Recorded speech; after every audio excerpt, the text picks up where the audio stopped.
کیا آپ یا آپ کے بچے قرآن سیکھنا چاہتے ہیں؟ جو حضرات ابھی تک قرآن کریم نہیں سیکھ سکے یا اپنے بچوں کی قرآنی تعلیم کے لیے فکر مند ہیں تو گھر بیٹھے 30 منٹ روزانہ دے کر قرآن کریم تجوید اور ترجمے کے ساتھ سیکھ سکتے ہیں اور حفظ بھی کر سکتے ہیں۔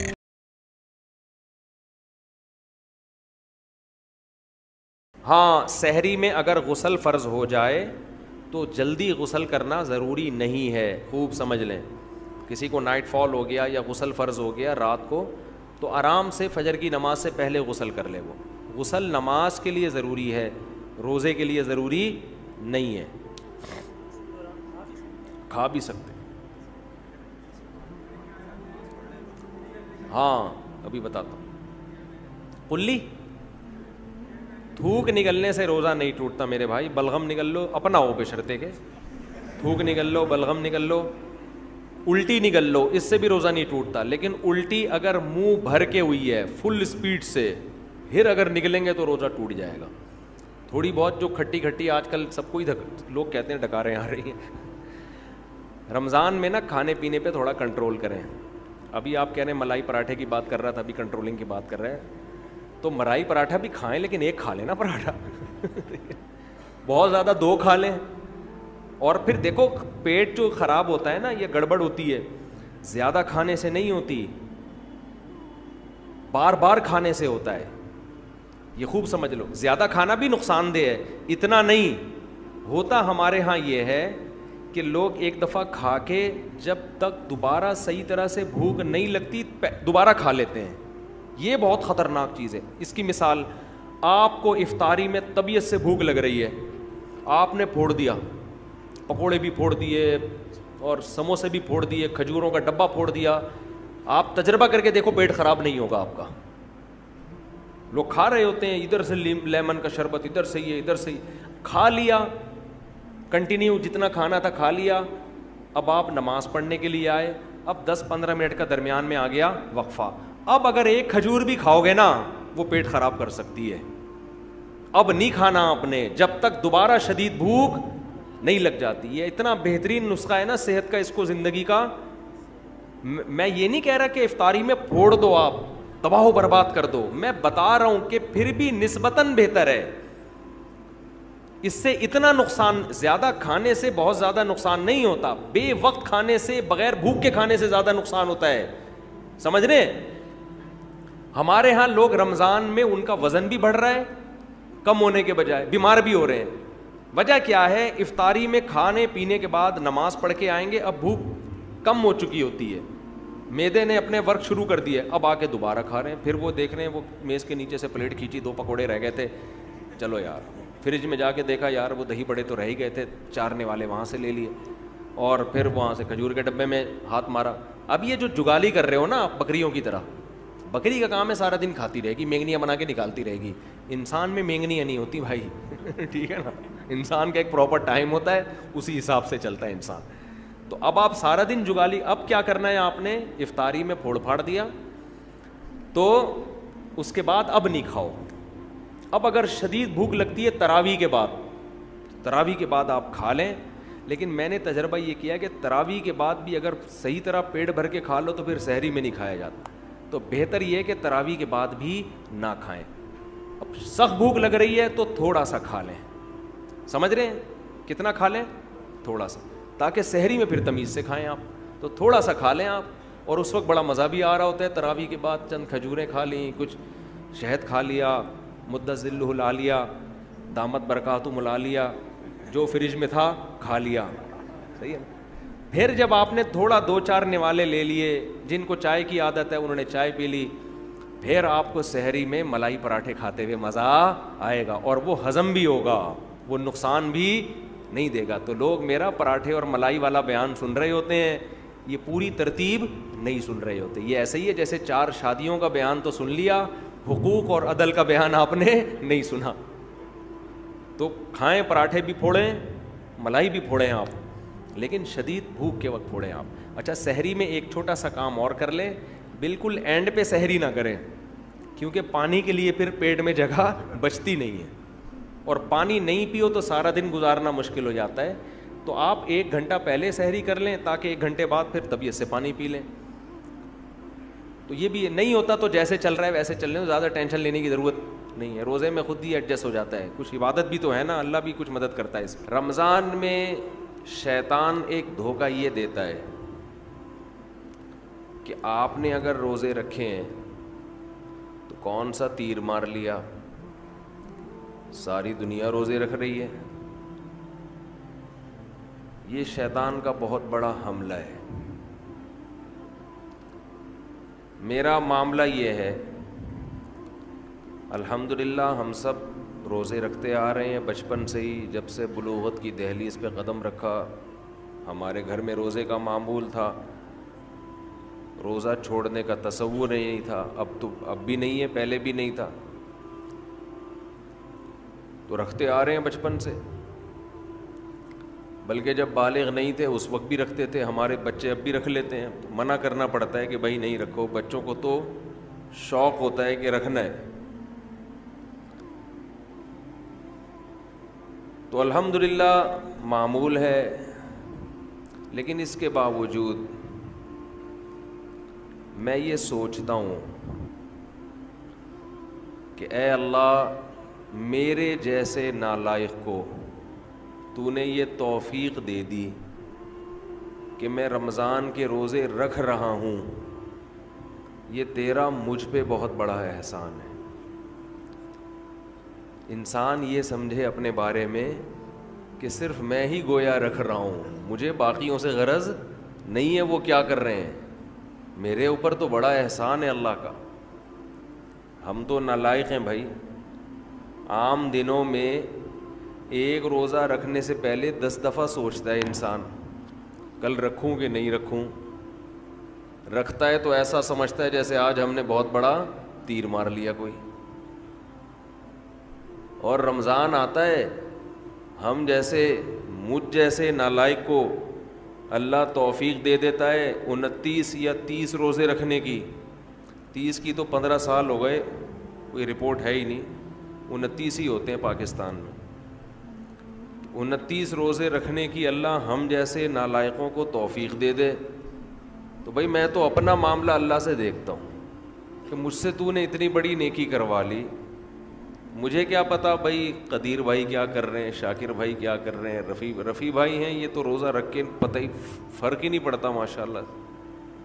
روزے میں بھی ایسے ایسے گھوم رہے ہوں گے یوں کر کے. آپ دیکھ لیں کبھی ان کو آ کے.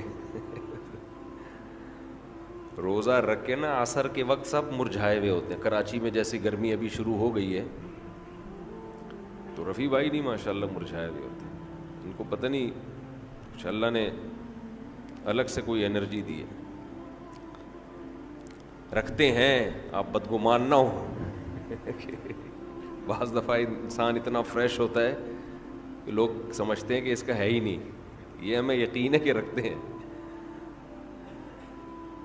تو میں تو یہ دیکھتا ہوں کہ میرے جیسے نالائق کو اللہ نے توفیق دی تھی. میں تو اس پہ خوش ہوں بھائی. میں تو اس پہ خوش ہوں کہ ہم جیسے تیسے ہیں. جتنے مرضی نالائق ہوں وہ بھائی ایک روزہ نہیں، 2 نہیں، 3 نہیں، 4 نہیں، 5 نہیں، 6 نہیں، 7 نہیں، 8 نہیں. اللہ نے کتنے روزے ہم سے رکھوا لی. تو ایک دل میں راحت محسوس ہوتی ہے، خوشی محسوس ہوتی ہے. ہاں تھوڑا سا یہ خوف بھی ہونا چاہیے، تھوڑا سا، کہ ایسا نہ ہو کہ ہماری کسی بدعملی سے اجر ضائع ہو جائے. یہ خوف بھی ضروری ہے. یہ خوف بھی تاکہ اترائے نہیں انسان. لیکن اصل تو یہ ہے کہ یہ کیا ہے؟ نعمت ہے. ہمارے نبی صلی اللہ علیہ وسلم سے بھی ثابت ہے. ہمارے نبی اپنے آپ کو موٹیویٹ کرتے تھے روزہ رکھ کے. اپنے آپ کو موٹیویٹ کر رہے ہیں، اپنی حوصلہ افزائی کر رہے ہیں. کیسے حوصلہ افزائی؟ جب آپ صلی اللہ علیہ وسلم روزہ افطار کر لیتے، کیسے انسان کو خوشی محسوس ہوتی ہے نا. آج خوشی اس لیے نہیں ہو رہی کہ سحری میں 3 پراٹھے پھوڑے ہوئے ہوتے ہیں، پھینیاں کھجلے کھائے ہوئے ہوتے ہیں، بھوک ہی نہیں لگ رہی ہوتی. وہ تہ جو بیٹھنا شروع ہوتی ہے عصر مغرب میں جا کے، تو وہ جو ڈکاریں، اکثر لوگ مجھ سے رمضان میں یہ پوچھ رہے تھے کھٹی ڈکاریں نگلنے سے روزہ تو نہیں ٹوٹتا؟ ایسا لگتا ہے ہر آدمی کھٹی ڈکاریں ہی نگل رہا ہے سارا دن بیٹھ کے، کیونکہ ہر آدمی یہ مسئلہ پوچھ رہا ہوتا ہے کھٹی ڈکاریں نگلنے سے روزہ تو نہیں ٹوٹتا۔ ابے بھائی تو کیا ڈکاروں کے علاوہ اور کوئی کام نہیں ہے کیا؟ بہرحال یہ تو میں ایسے ہی کہہ رہا ہوں، لیکن جتنا مرضی 3 کیا 4 بھی کھا لو تو بھی بہرحال انسان ایک مجاہدہ کرتا ہے، تبھی تو دنیا پرست آدمی ایک روزہ بھی نہیں رکھتا۔ ہٹے کٹے لوگ دیکھے ہم نے، ڈاکٹروں نے ان کو کہا ہوا بھی ہے کہ تم نہیں کھاؤ، تمہارے لیے کھانے کے علاوہ دنیا کا ہر کام تم پہ سوٹ کرتا ہے، پھر بھی روزہ نہیں رکھتے۔ ان سے نہیں رہا جاتا 2-4 گھنٹے بھی کچھ کھائے پیے بغیر، ان کو چائے چاہیے، ان کو گٹکا چاہیے، ان کو پان چاہیے، ان کو نسوار چاہیے، ان کو روٹی چاہیے، ان کو کچھ نہ کچھ جانوروں کی طرح جگالی کرنے کے لیے چاہیے کہ منہ گھومتا رہے ان کا۔ ہے روزہ خور، آپ دیکھ لو، کھا رہے ہیں، ان سے نہیں برداشت ہوتا۔ گھر میں سب کا روزہ ہوتا ہے، بوڑھوں نے رکھا ہوا ہوتا ہے، لوگ ہمیں آ کے بتاتے ہیں سب کا روزہ ہے، ایک نالائق بیٹا ہے ہٹا کٹا جوان، اس سے نہیں رکھا جاتا، گھر میں نحوست کا ذریعہ بنا ہوا ہے۔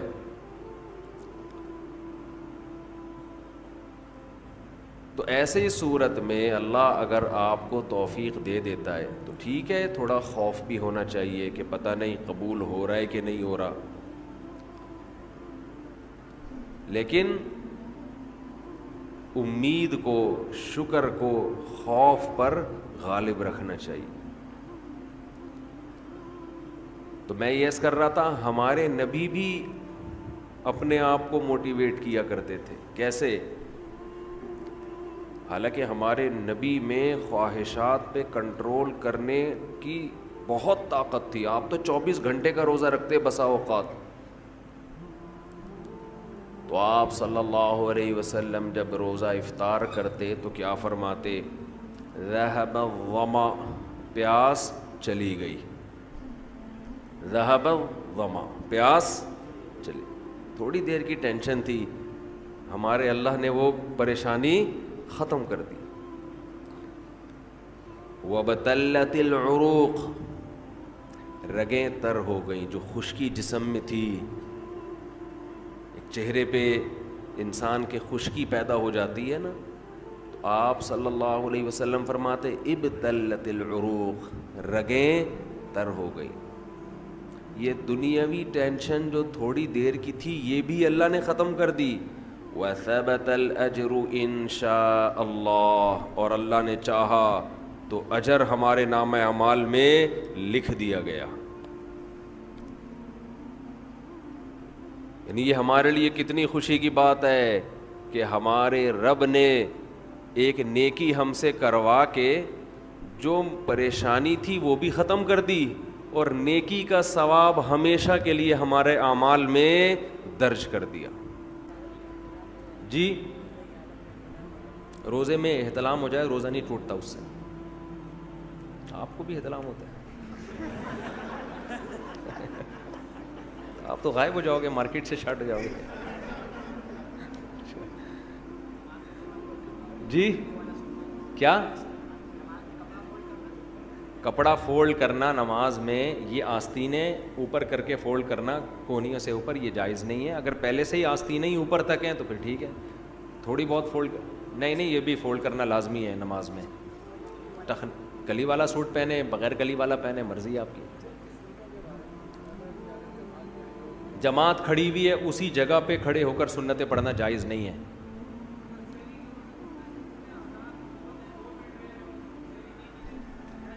سحری کا وقت اب جب شروع ہوا ہے، 2 منٹ باقی ہیں اور آپ نے لوگ جائیدادیں کھا جاتے ہیں، حقیقت ہے۔ ہمارے ساتھ تو بہت دفعہ ایسا ہوا ہے، 2 منٹ باقی، ہم نے طبیعت سے پھوڑ پھاڑ دیا تو کھا لو۔ تو پانی پی لو یار, روزہ نہیں چھوڑ سکتے, یہ ذہن میں رکھنا. ہاں اگر سحری میں آنکھ نہیں کھلی, رمضان کا روزہ چھوڑنے کی اجازت نہیں ہے, وہ پھر بھی رکھنا پڑے گا.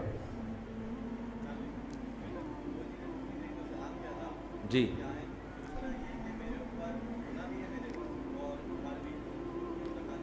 تو ادھار مائنس کر کے دیں, ادھار مائنس کر کے جو بچے اس پہ زکوٰۃ دیں. انہوں نے کہا سلام کے آداب, سلام کے تو کیا آداب بتاؤں, وہ آداب والا لطیفہ یاد آ رہا ہے مجھے, سنا ہے؟ چلیں آپ لوگ تھوڑا فریش ہو جائیں گے. ایک سائنسدانوں نے نا کسی کو, خاتون کو ایک ٹیبلٹ کھلائی بچے کو باادب پیدا کرنے کے لیے, پریگننٹ خاتون تھی, ایک گولی کھلائی کہ اس سے بچہ باادب پیدا ہوگا. تو وہ ایک کیپسول کھلایا. آپ نے سنا ہے حضرت یہ لطیفہ؟ ارے پھر آپ نے کچھ سنا ہی نہیں, آپ لندن سے آئے ہیں, اب انگریزی میں یہ لطیفہ ہو ہی نہیں سکتا. تو گولی کھلا دی ایک کیپسول, بچہ پیدا ہوتے ہی آداب, آپ پوچھ رہے ہیں سلام کے آداب بتائیں, تو یہ آداب بتا رہا ہوں. سلام, بچہ پیدا ہوتے ہی آداب. سائنسدان بڑے خوش ہوئے کہ یار یہ تو بڑا کوئی خاندانی کیپسول ہو گیا ہے. ایک خاتون کو اکٹھے 6 کیپسول کھلا دیے کہ یار جب ایک کیپسول سے بچہ اتنا با ادب تو 6 سے کیا ہوگا. تو اب پریشان یہ ہوئے, ولادت کا ٹائم آ گیا, بچہ پیدا ہو ہی نہیں. بڑے پریشان ہو گئے یار. الٹرا ساؤنڈ کیا, پتہ چلا 2 بچے ہیں, ہر ایک دوسرے کو کہہ رہے پہلے آپ, وہ کہہ رہے نہیں پہلے آپ. اسی میں 1 مہینہ اوپر ہو. سمجھ رہے جی؟ آپ کچھ پوچھ رہے ہیں جی؟ نہیں, ادھار دیا ہوا ہے تو اس پہ زکوٰۃ ہے, لیا ہوا ہے تو اس کو مائنس کیا جائے گا. کیا؟ ہاں فون کال پہ وکالت کے ذریعے نکاح ہو جاتا ہے. دولہا وہاں بیٹھا ہوا ہے, وہ قاضی کو اپنا وکیل بنا دے کہ میری طرف سے آپ قبول کر لیں گواہوں کی موجودگی میں. تو دلہن بھی اس کو وکیل بنا دے کہ میری طرف سے آپ قبول کر لیں. تو نکاح تو فون پہ نہیں ہوگا, نکاح تو مجلس میں ہی ہوگا, فون پہ وکیل بنا دیں گے یہ اس طرح سے. لڑکے کے ماں باپ راضی نہ ہو تو نکاح ہو جاتا ہے, لڑکی کے ماں باپ راضی نہ ہو تو پھر اختلافی مسئلہ ہے, فقہ حنفی میں ہو جاتا ہے, دوسرے فقہا کے یہاں نہیں ہوتا. احتیاط یہی ہے کہ نہ کیا جائے ایسا نکاح. صلاۃ و تسبیح پڑھنا جمہور کے نزدیک بہتر ہے, سنت ہے, افضل ہے. بعض فقہا اس کے قائل ہیں کہ ثابت نہیں ہے, اختلافی مسئلہ ہے. پہلے کم پھٹے ہیں یار دنیا میں, نئے پھٹے شروع کر رہے ہیں. مسجد کے متولی یا خادم کی مدد زکوٰۃ سے کرنا. دیکھو زکوٰۃ کا تعلق مسجد کا متولی یا خادم سے نہیں ہے, غریب سے ہے. غریب ہے تو دے سکتے ہو, چاہے متولی نہیں بھی ہو. غریب نہیں ہے تو نہیں دے سکتے. تو غریب آدمی کو دیں گے زکوٰۃ. جی ہاں, نہیں, خواتین کے ناک کان چھیدنا مرد کے لیے بالکل جائز نہیں ہے. آپ یہ کام چھوڑ دیں. جوان عورت ہے, اس کے ناک پکڑ کے مرد جو ہے نا وہ ناک چھید رہے, تو بالکل اللہ کی حدود کی خلاف ورزی ہے. آپ ایک ڈرل مشین رکھیں, ہاں, ہاتھ لگائے بغیر ان سے بولیں اس طرح سے کرو, ہاتھ نہ لگائیں عورت کو. ہاں جی, آپ 15-20 دن کے لیے وہاں جاتے ہیں. نہیں, 15 دن کے لیے جب کسی شہر میں جائیں گے تو پھر پوری نماز پڑھنی پڑے گی. آپ 15 دن کے بعد نہیں, پہلے دن سے ہی پوری پڑھیں گے. اگر 15 دن کے لیے گئے ہیں, نیت پہلے سے.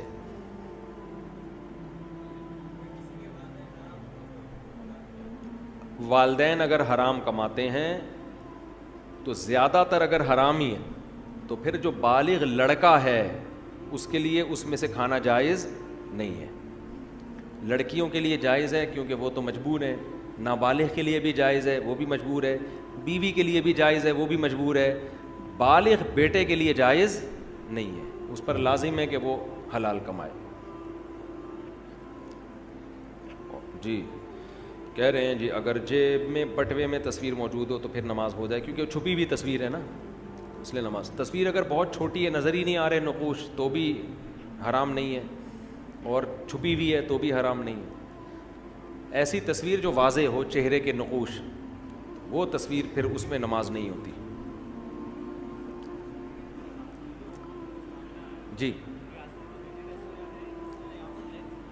نہیں نہیں نہیں نہیں نہیں، یہ غامدی صاحب نے ایک شوشہ چھوڑا ہوا ہے کہ زکوٰۃ جو ہے نا ٹیکس کی طرح ہے، جب ہم ٹیکس گورنمنٹ کو دے دیتے ہیں تو ہو جاتا ہے، اس طرح ایسا نہیں ہے۔ زکوٰۃ ایک عبادت ہے، ٹیکس عبادت نہیں ہے۔ زکوٰۃ عبادت ہے، تبھی زکوٰۃ میں نیت ضروری ہے۔ اگر آپ نے بغیر نیت کے زکوٰۃ دے دی تو وہ زکوٰۃ نہیں ہوگی آپ کے، نیت ضروری ہے اس میں نہیں نہیں نہیں۔ اور گورنمنٹ کو جب آپ دیں گے تو آج کل تو گورنمنٹ اس کو صحیح جگہ پہ خرچ، گورنمنٹ ٹیکس صحیح نہیں خرچ کر رہی، زکوٰۃ کہاں سے صحیح خرچ کرے گی؟ مجھے خود ایک بڑے عالم نے 15-20 سال پرانی بات ہے، انہوں نے بتایا ان کے ہمارے وزیر خزانہ سے تعلقات تھے، میں نام نہیں لوں گا اس وزیر خزانہ کا۔ انہوں نے کہا کہ وزیر خزانہ نے مجھے خود بتایا کہ میں نے کروڑوں روپے زکوٰۃ کے کھائے ہیں خود۔ تو کیسے گورنمنٹ پر آپ زکوٰۃوں پہ اعتماد کر سکتے ہو؟ زکوٰۃ خود سے جا کے دیا۔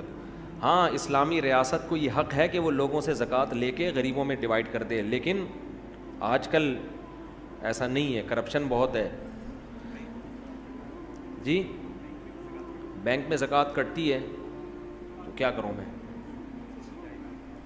زکوٰۃ تو فتویٰ یہی ہے کہ ادا ہو جائے گی، لیکن یہ احتیاط کے خلاف ہے، بینک میں زکوٰۃ نہ کٹنے دیں۔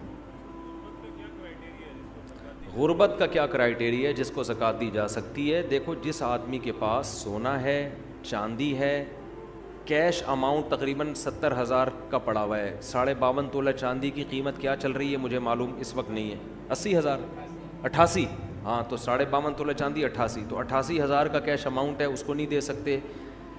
کوئی پراپرٹی ایسی ہے جو استعمال میں ہی نہیں آ رہی، اس کو نہیں دے سکتے۔